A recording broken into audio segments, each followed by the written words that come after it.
Hello, everyone. It's a Wednesday. That means it's a Dr. Jess Trimble day. My name is Kelly Baltzell. I'm the CEO of Beyond Indigo Pets. And Jess and I were just laughing how geeky girls we are over plants before we started. But you'll get to hear about that at the end. But we're starting something new, Jess. What are we doing?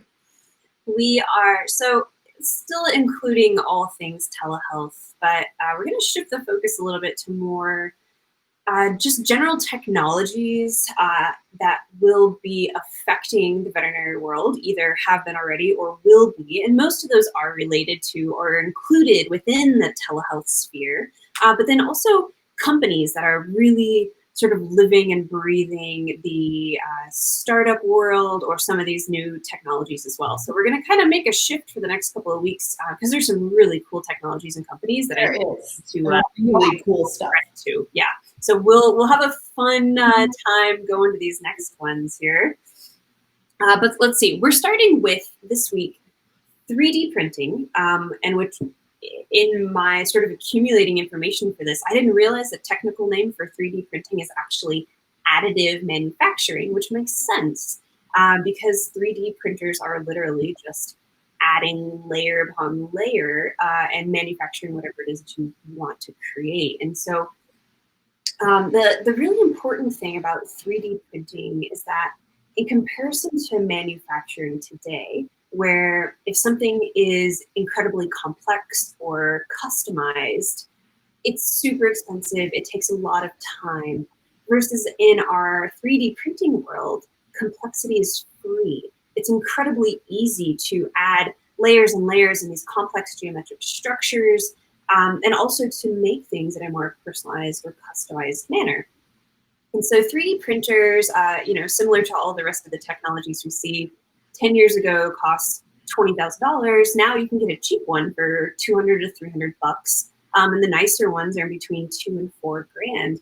And there are a lot of veterinary universities now that have 3D printers as a part of their teaching hospital for a couple of reasons. They can actually create customized medical solutions for their patients, but then they can also create models for their students to learn from.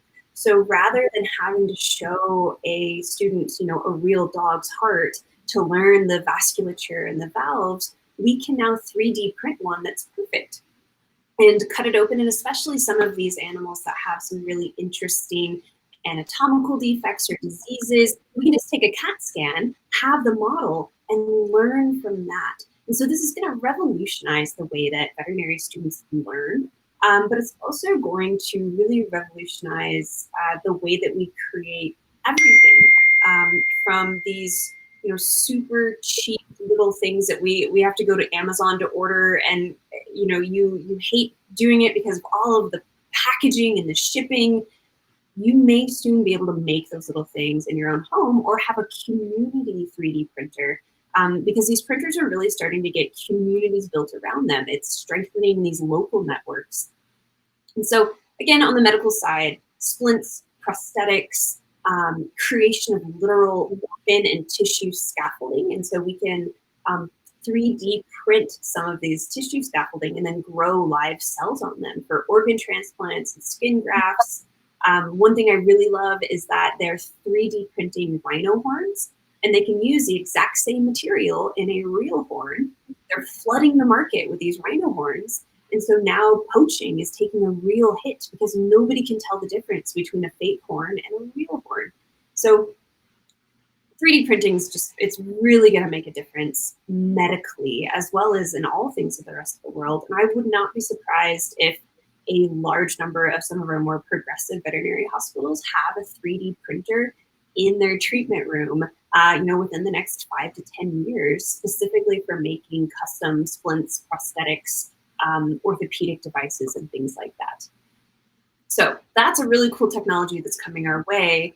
When we talk about these progressive hospitals that are going to try to utilize this, it brings me on to my next topic, which is sort of the companies that are really embracing veterinary medicine in, I would like to say the next century, but really they're just catching us up to where we should be now as the rest of our profession sort of drags their heels. And so there's 3 companies I want to introduce you to if you haven't heard of them yet. Small Door, Modern Animal, and Bond Vet. These three companies have all sort of popped up in the last couple of years, and they've all sort of done this with the same intention, which is our current veterinary clinics are catering to the people who've owned pets forever, which in this case is our baby boomer population. They haven't really changed the way the exam room feels or the lobby feels. They haven't embraced the technologies that are out there that can really improve both the pet health and owner compliance. And so that's what these companies are doing. So our biggest pet owning population right now is millennials and Gen Zs. And data shows too that millennials and Gen Zs both are getting pets earlier in life. They're owning more pets in total. And if they don't have a pet now, I believe the stat was 75% were saying that they were planning to own in the future, versus just 35% of the boomers. And so we're going to see more and more and more animals, more and more demand for services like this. And so these three companies in particular are trying to really cater to these populations. It's the digital natives who, they're getting these pets way before they're having children, and thus they're treating these pets like children, unless they have kind of a higher standard in general of how they want these pets to be treated and how they're involved in the process. So these companies focus on transparency, both medically and financially. They're making sure that the pet owners understand completely what's happening and how much it's going to cost. But within that, they're also offering really interesting payment options. So wellness plans and subscription, those have been around for a while, but they're really focusing on those. But they're also offering payment plans. And payment plans have really come a long way in the last couple of years. There's a lot more options. One thing I really love is these companies really focus on team.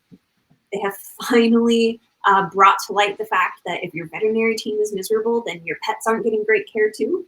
So they are doing just an awesome job of ensuring that the veterinary team is working together smoothly, that they all have autonomy, and that they have transparency to the information that they need. And so if you as a pet owner are asking a vet tech or a CSR or a veterinarian, you can get information right away rather than having to be passed from person to person to person.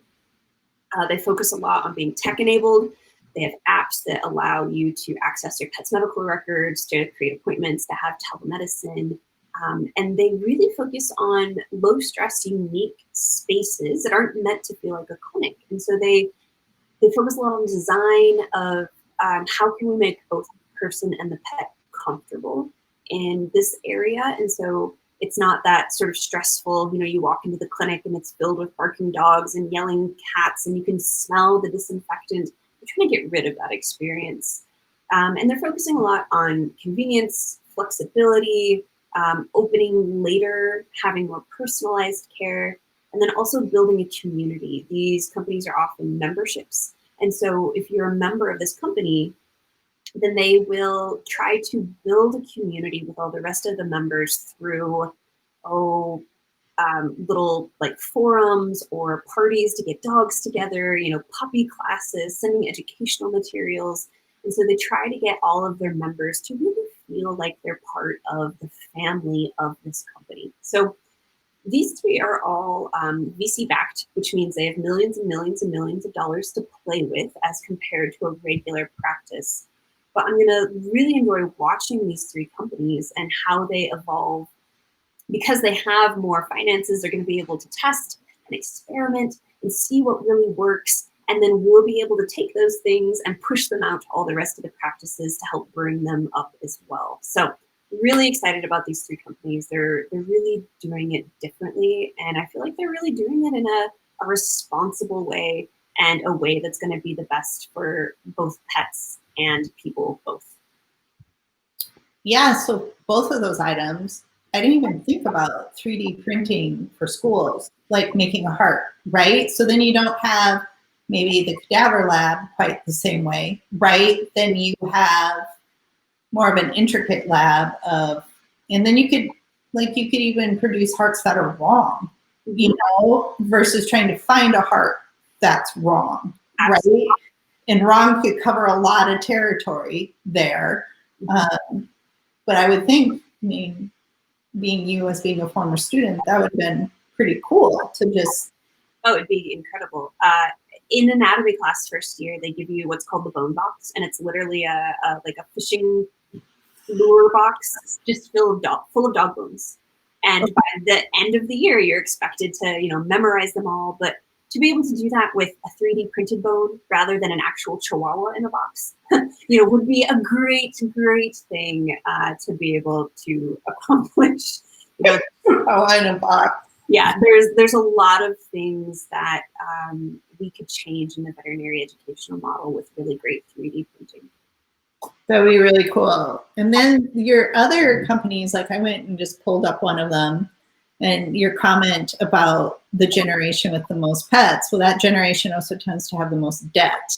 So in going to the SaaS or subscription-based model, I pulled up just your first one, Small Veterinary. They have 2 plans, $12 and $39, and this is what it covers. And it seems like it's even one step further than wellness plans. It's just a care plan, not a wellness plan. And you're right, and mixed with Pottery Barn. Yeah. Like you were talking about the style and stuff. Well, no, I can see that, yeah. We're kind of used to like the Pottery Barn experience or the Crate and Barrel experience or that type of shopping atmosphere experience, right? And also there's a lot of personalized health doctors out there where families pay X amount of dollars a year and they're part of a membership to a human doctor for the humans in their practice. Well, that's working well. People like that old style one-on-one conversation and not being a number in line, right? Or just somebody else. But, one of those places said, you get access to your doctor, your veterinarian all the time. Well, even now that would be even more important, because it's uncertain and how do you deal with it and curbside pickups or not, or, all of that. So that's pretty cool. I didn't know about these. These were neat. I knew about the 3D, but I didn't think about it in the medical setting, right?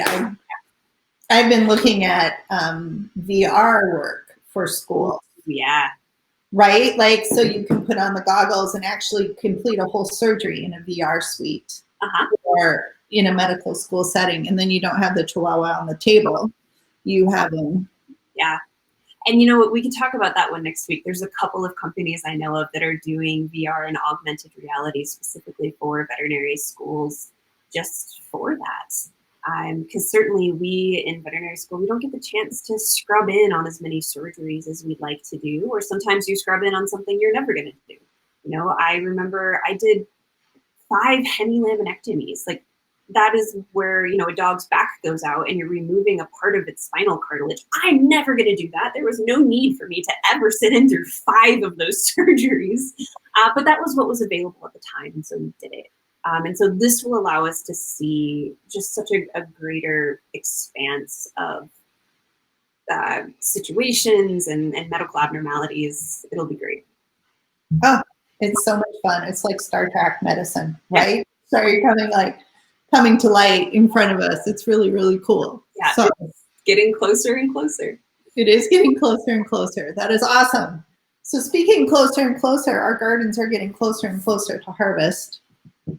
Yeah, I think I have 6 zucchinis on my plant this week, and I'm trying to figure out what to do with them all. And yesterday I had a huge one, so I decided to slice it really thin, put it in my dehydrator. After, I tossed them in olive oil, and then I tried 5 different spices, and I did 1 on each layer of my dehydrator.